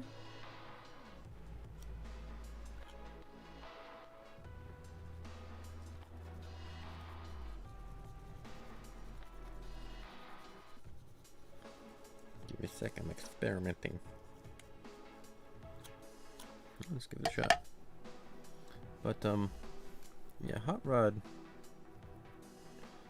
in that movie, he's a step kid of his family. His father, he has a stepfather, and his original father was apparently a stunt man for Evel Knievel or something, who did all the test runs before the big day. And that is the same exact color. I see no difference. Need a more dark tennis, huh?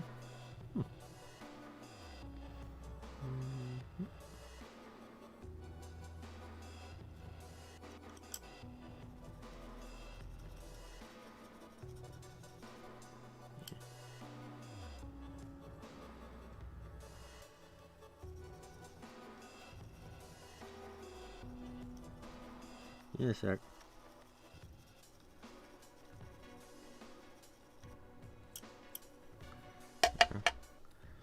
Yeah, Hot Rod's a pretty good one. But he's got another one about tennis. I try and take a look at it.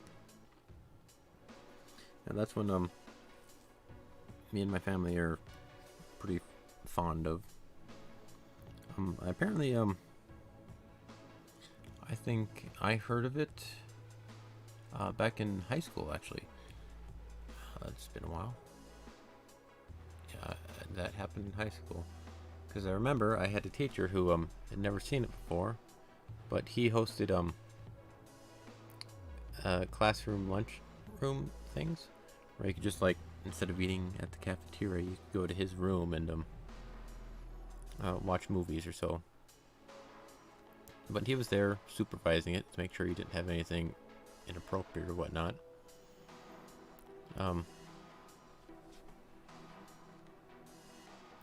actually probably need a lot more of this, won't I?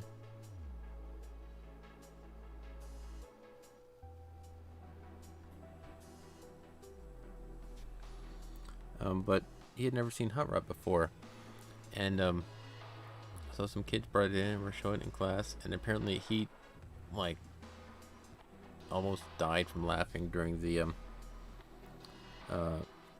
when he went, like, dancing in the forest and then fell down the hill.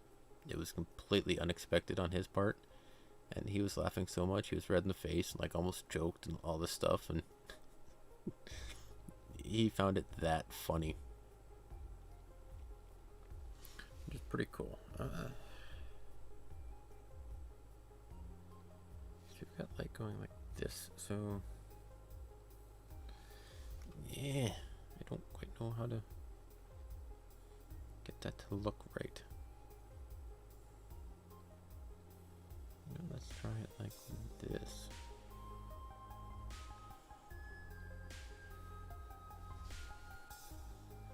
That's why that's wrong. That's wrong. That's why it's okay. Figured it out. But yeah. And it's what is it about just, like, people falling down a hill that's so stupid and funny?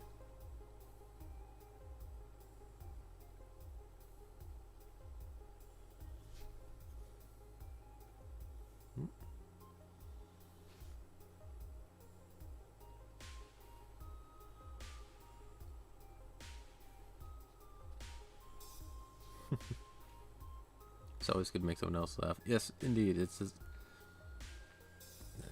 it's hard to kind of put into words, but yeah, when you make somebody else laugh, it really makes the world a little bit of a better place.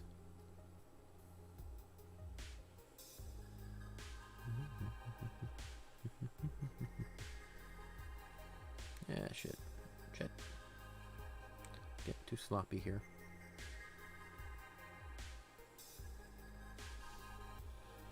So that has to be maybe a little higher on this edge. Yeah, a little higher on there, a little less on the top end.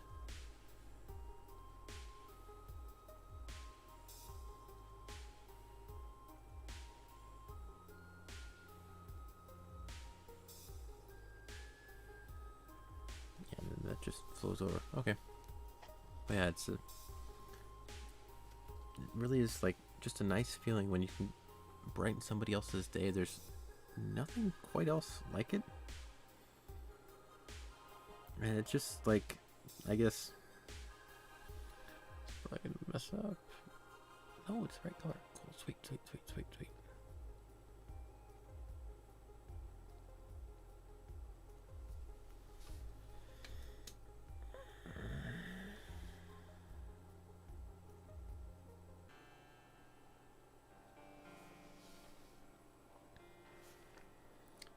Looks off, but any recommendations on this?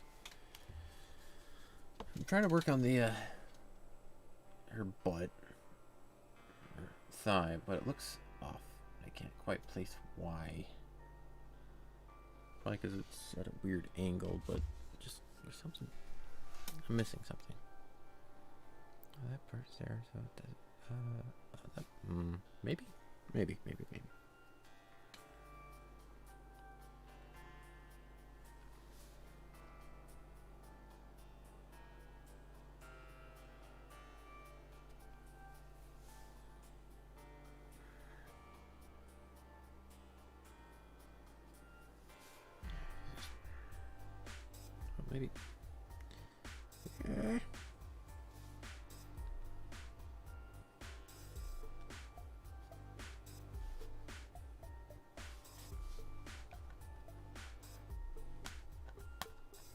Should not have been there.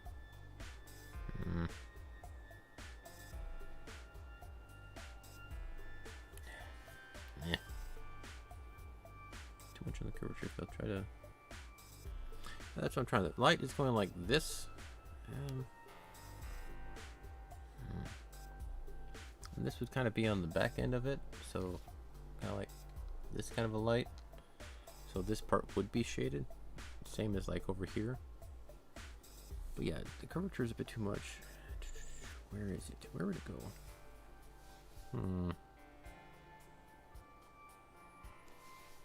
Let's just maybe smooth it out some.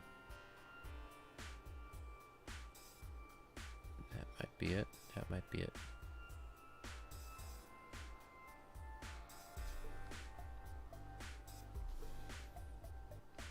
Alright. I can picture where the light's coming from, but I'm having trouble picturing where it goes.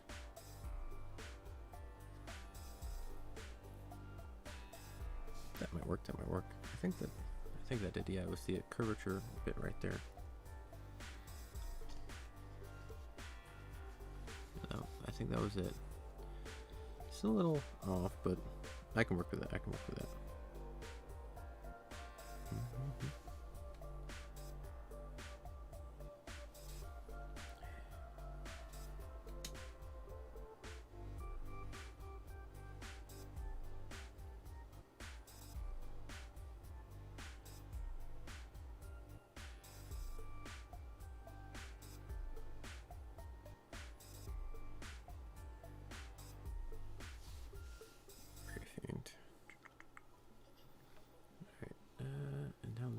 arms and neck, I guess. This part would probably be mostly shaded.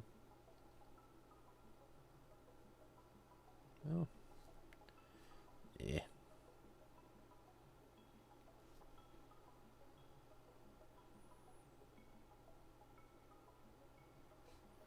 And it always really still just fascinates me how much shading can affect a project. I've changed nothing on the outline, nothing on the shape, but I'm simply putting in a color in a spot, and it's changing how realistic the whole piece looks, and it's still just really fascinating how that works.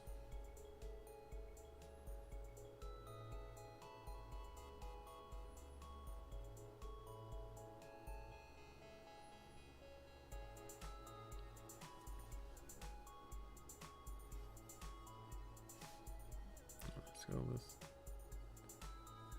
shade you in a bit, give it a little bit of a rim lighting there.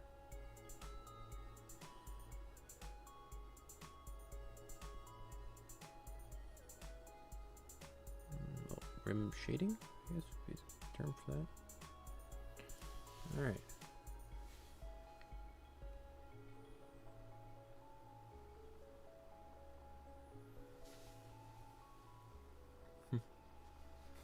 Yeah, it really is.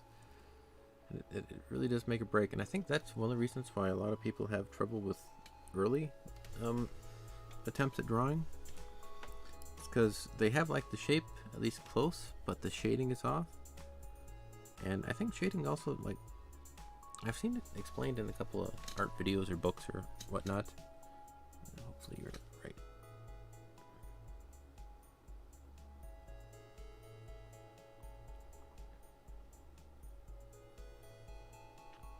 Where like it gives the illusion of depth, and so without that illusion, it looks flat. But you put that illusion in there, and then that flatness goes away.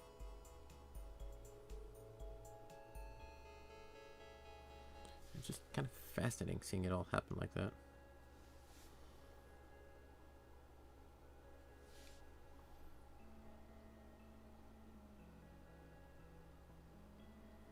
Doing very, very subtle things right here. It's very light on skin, but slight highlights, I guess.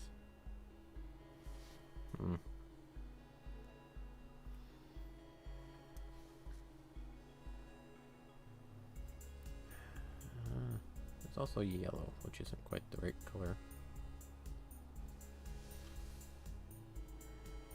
And that still needs work.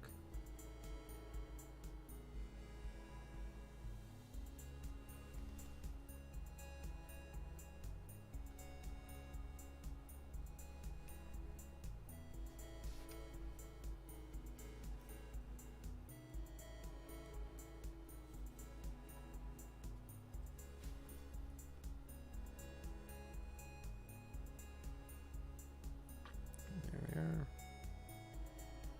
I think I've got the skirt left, other than the face, which I keep just putting off because I don't know what I'm going to do with it. Alright, I think that's just about everything. Face, hair, and skirt. So let's work on the skirt, I guess. Yeah, well, let's at least try anyway.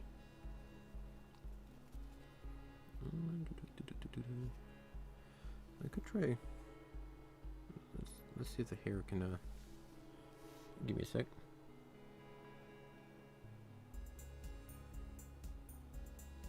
Let's work out. I need something else. I think that's alright.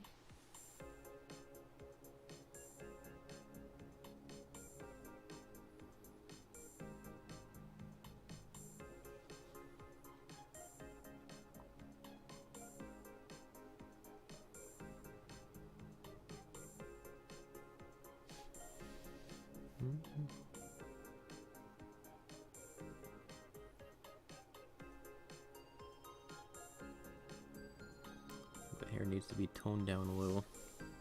Yeah, that's not right. Line her hair?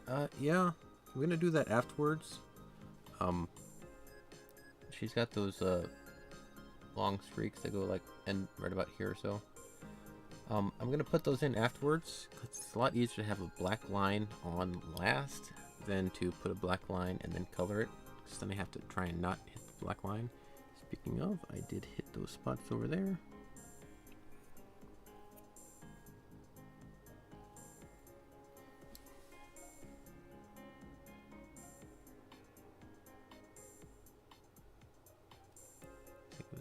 here too. Where else? I think there was some on the arm, maybe? Yeah, there it was. More paint, more paint. Less paint, less paint. You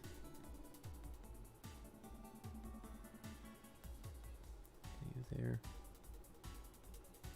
You there. Fill you in. 'Cause yeah, line work really does work best, like last. Or at least when the color doesn't overwhelm it.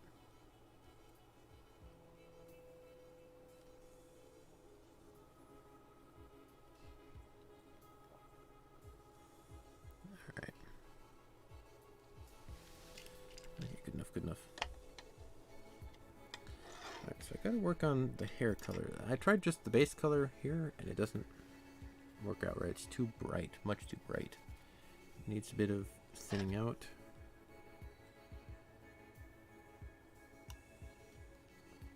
I think I'll need more paint.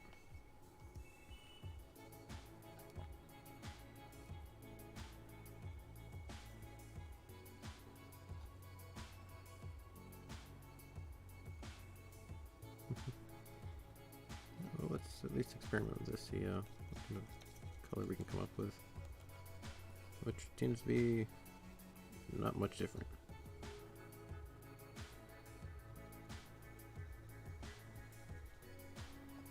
Alright, or you.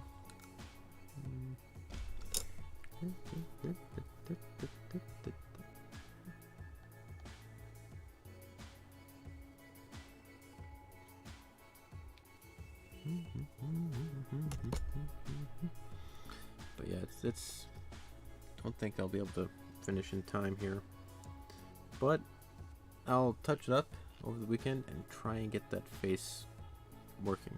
I'm gonna try and finish the face this weekend. Let's see if I can't get something to work on there. Maybe it's because her face, I'm looking at it wrong. Maybe that's it. I don't know. I'll figure it out one way or the other. You need a good section of you to figure it out.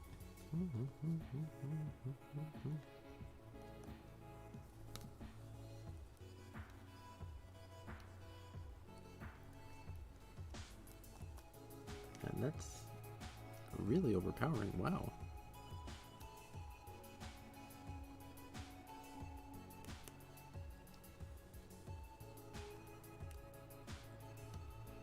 I was expecting it to mix just a little bit, but no, that just took over the whole thing. Well, let's see where it gets to. Okay.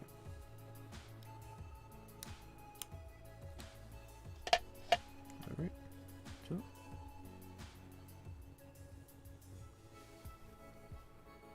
let's try here.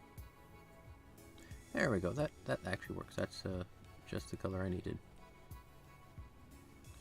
A little bit darker than the bright neon yellow that I had there, but not quite so dark as the stuff I had over here. Alright, fill that in.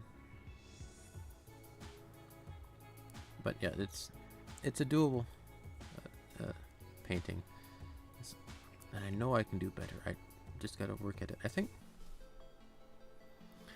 one of the things that I ran into with the faces is I've avoided them so long because I am not good at them, and as such I continue to be not good at them while everything else improves, which leads to a odd little problem there. And so I think I need to actually look at the faces and actually truly look and see what they are made of, how they are put together, and not just two eyes, nose, and a mouth, because that apparently ain't working. So, of course, I could go the route of just never drawing heads, and just like all the characters I have are like headless horsemen or something, which would be interesting. Apparently there is a monster style. It's thrown all over the internet, but there's a monster girls thing. And one of the neat concepts that came from that is something called a Dullahan, I think is the name of it. Basically, it's a person who can like take off their head at no expense of their own. It just pops off, and it's got like magical ghost energy connecting it or something like that. I thought that's a really neat concept. You can apply that to a lot of weird situations, like can't see over a fence, pop off your head, look over, pop it back on, or roll it over there to reconnaissance, things like that, or like pop it off to dodge an arrow shot. All sorts of neat, weird little things like that. I love the concept. A lot of ways it could be applied to do cool and unique and interesting things. And that brought up because you could just draw things without a head like that. Just magic. Don't gotta explain shit, right?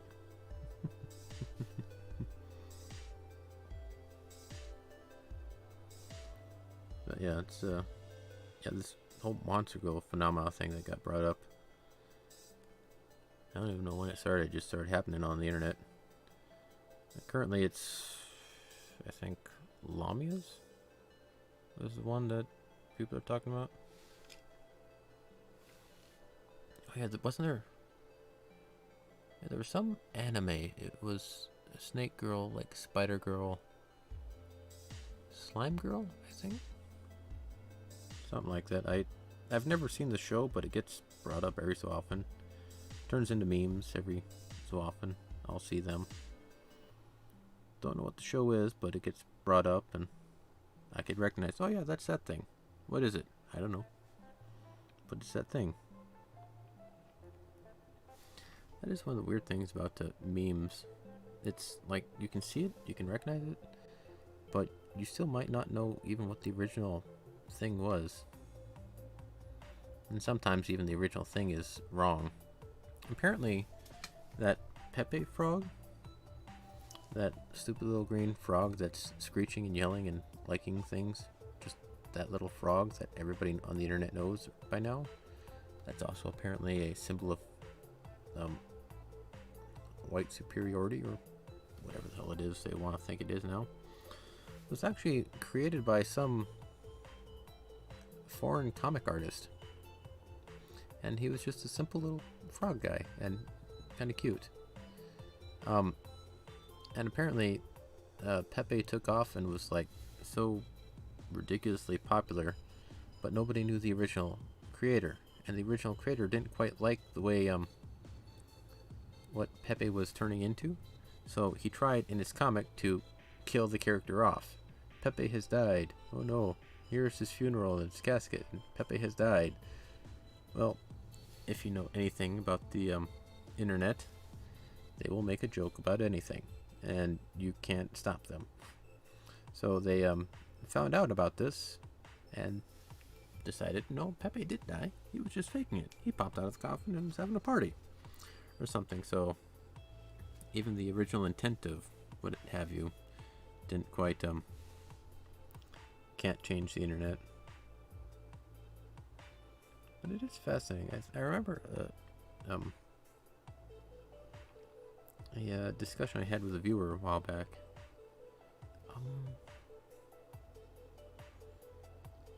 I think it might have been Seabrush Princess, I think is one who I discussed it with.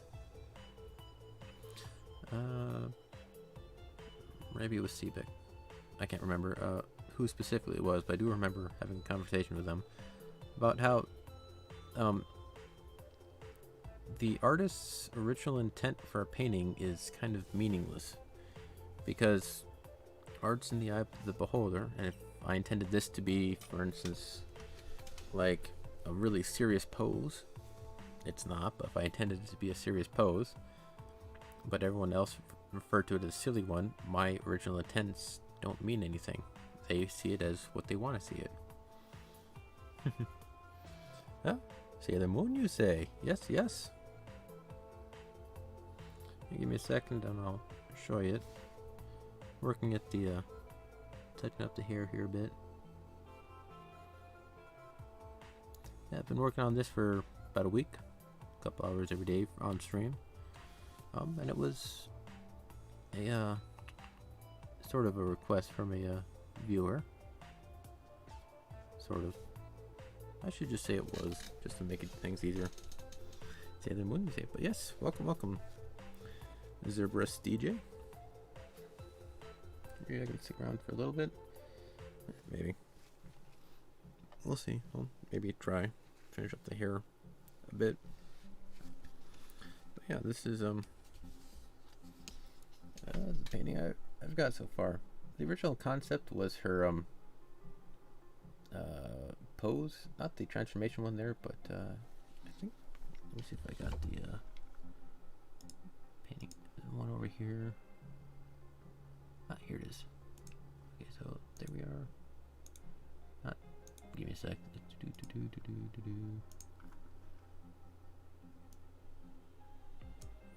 This one. That pose. I was trying to do that pose upside down with her legs as a silly little attempt to do something. But apparently this picture also happens to work. Right, sit up and she's just free falling somewhere, which I think is actually kind of cool. I did not plan it this way, but that's the way it works out. I'm gonna paint like that now because I can. But yeah, I'm working at doing a painting, figuring out how things work. Now these are some of my other ones back here. Beatrice from Movie Neko, Link from Zelda, and Amazon from Dragon Crown, which you can't actually see. But that actually is my best one. Why am I hiding that? Because I'm lazy. That's why I'm hiding it.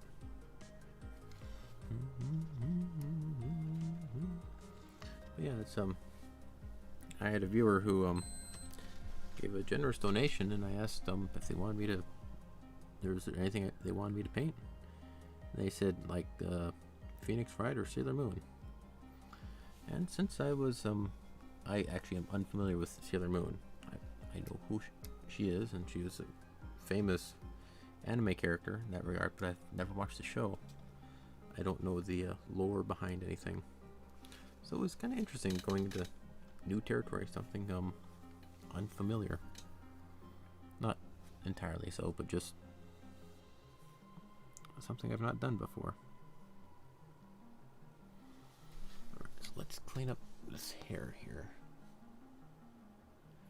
A bit messy since I'm trying to recolor it so many times. So we'll touch it up just like that. There we are.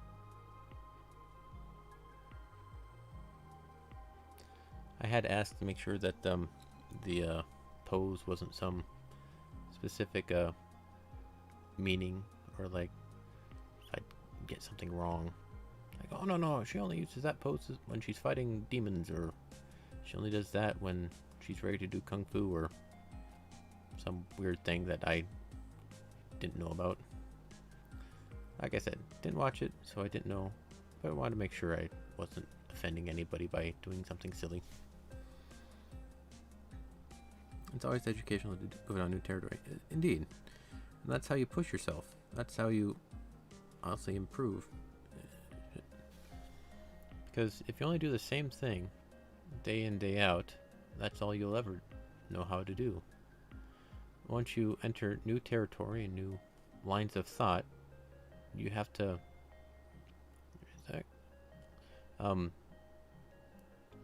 you have to shift your thinking to do better, which is really cool.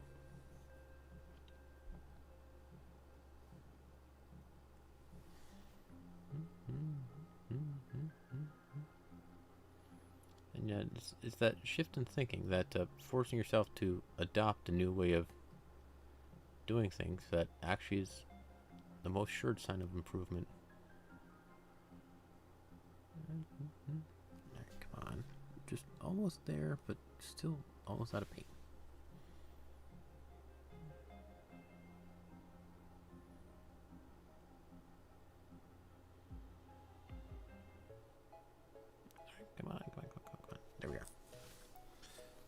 But yeah, it's new territory, new things, and yeah, being able to shift. It's really important to be able to adapt. If you can't adapt, you will break. Which is really... let's go with you, I guess.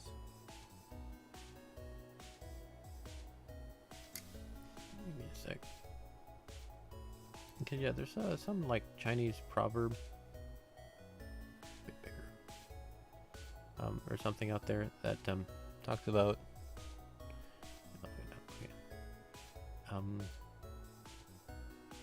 reeds and mountains. Maybe it was Mulan, I think might have been where I'm thinking of this. But if you are if you imagine yourself like nature and the plants and such like that, if you are like the mountain, never moving, if something does force you aside, you will break and crumble. But if you are too flexible, like grass, you will have no substance. Sorry, it's this weird little saying and way of thinking that stuck with me. I can't remember where I heard it from, but it's about your way of thinking, what you're doing. If you are too rigid in your way of thinking, like a mountain or something, if you try and move it, it'll break and crumble and chip. But if you have the adaptability of like a reed or something, you will bend and flop and you'll never actually have any substance. You can't actually stand on your own. You won't get hit, but you won't actually be able to take a hit. You'll just go around it. And again, I don't know where I heard or saw this mindset, but it stuck with me. And so you can't be entirely rigid in your thinking, and you can't be entirely whimsical. You have to be kind of middle ground. And I think it was like a tree was what the middle ground was. I heard this years ago, and I can't remember the specifics, but just the mindset. Because a tree, if you ever actually look at a tree, they're not solid in place. They actually bend a hell of a lot. Because if they don't bend, they will just snap. Like in a... Because if a tree dies and like it gets really dry, and like a windstorm comes, they'll just topple over. But the normal trees sway and bend, and their branches move around. And that's how they survive. They are just flexible enough to survive, but they're also rigid enough to support their ideals. In this weird analogy. Alright. I think I'll finish up these little hair doohickey thingies and call that a day for now. And it's... well, that's technically a white stripe, but I don't have enough space to do that.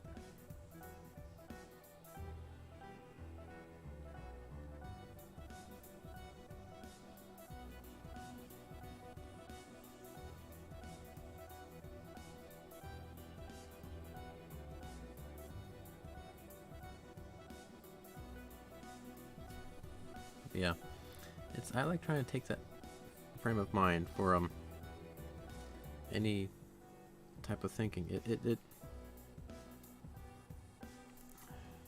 I'm working with like the remnants of a black puddle of paint that's halfway dried, so I have to swish it around. I try be rigid when you need to, but be flexible enough to work with the unexpected.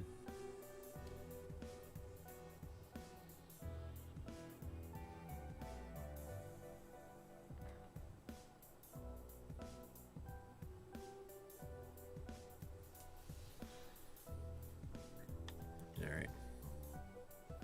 Hey, you're just in time to see me clock off. But yeah, it's not finished. I came close, but the face, The faces, it always tosses me. I don't get faces. Especially for some reason anime faces. If it's more realistic, I do okay. But anime is troublesome for me. But here we are. Give me 1 sec. I'm gonna turn down the brightness a little so it doesn't pop up. Yeah, here we are. She's sitting there in free fall of sorts,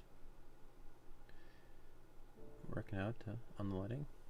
But the neat thing about this painting, it works upside down too, which is kind of cool. But yeah, there we are. But yeah, it's that'll be it for today. I'm gonna try and focus on the face over the weekend and show you the finished project if I can. I really want that to do well. It's like so close.